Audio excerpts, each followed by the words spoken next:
Құрметті вермифермерлер және вермитехнология саласына қызығушылар. Бүгінгі сабағымыз 5-ші сабақ 1-ші бөлім биогумус бизнесінің маржасы.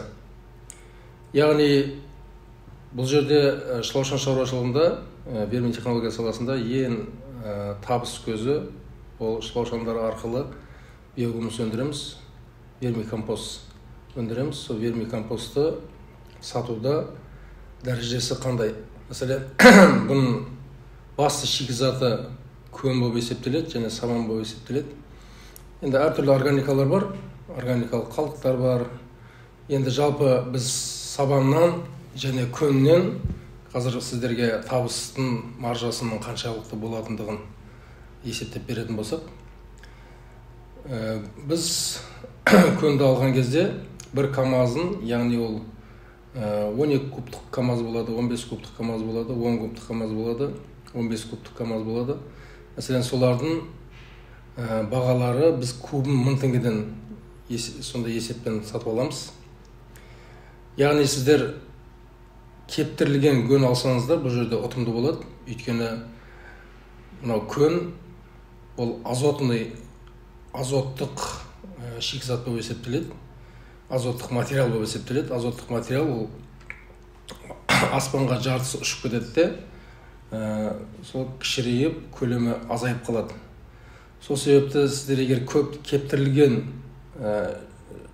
ескі емес, яғни 1 жылға дейінгі сондай кептірілген көнді алып келетін болсаңыздар, сол тиімді болады. Міне сондай көннен 40-50% биогумус шығады. Яғни бір камаз көнді біз 12 000 теңгеге сатып аламыз.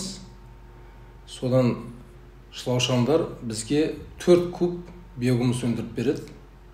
4 куб биогумусты біз қазіргі күнде 70 000 теңгеден бір кубын сатамыз. 70 000 теңгеден бір кубын сатқанда 280 000 теңге ақша шығады. Яғни 12 000 теңгеге 100% рентабельділігі 100% болатын болса, 12 000-ға 12 000 теңге түседі. Егер ол 1000% болса, 12 000-ға 120 000 теңге пайда түседі. Бұл жерде 2000% рентабельдігі 2000%-дық былайша айтқан кезде бизнес болып саналады. Яғни 12 000-дық көннен сіз 280 000 теңге құрастырасыз. Енді ары қарай жаңағы шығындарын есептегенде енді 2000% деп айта берсек қателеспейміз. Яғни бұл жерде тағы бір айта кетерлік жайт, биогумусты өндірген кезде ферментациядан өткізу деген мәселе бар. Ферментациядан өткізген кезде көн ол кезде балғын көннен жасалады. Балғын көн оны ферментациядан өткізіп компост қылып дайындаған кезде 50% ұшып кетеді. Сонда 50% компост деген шикізат болып шығады. Компостты ары қарай егер біз шылаушандарға беретін болсақ, ол денелеріне 50%-ын алады да 50%-ын биогумусқа өндіріп береді. Сонда 25% шығады деген сөз. Бұның да маржасы 1000%-дан жоғары дәрежеде болады.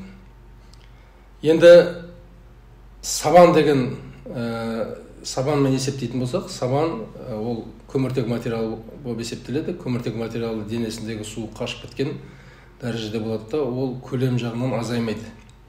Яғни бір пресс сабанды қазіргі күнде біз 315 теңгеден сатып алып жатырмыз. Ода 160 литр болады. 160 литр болады. Яғни сол 315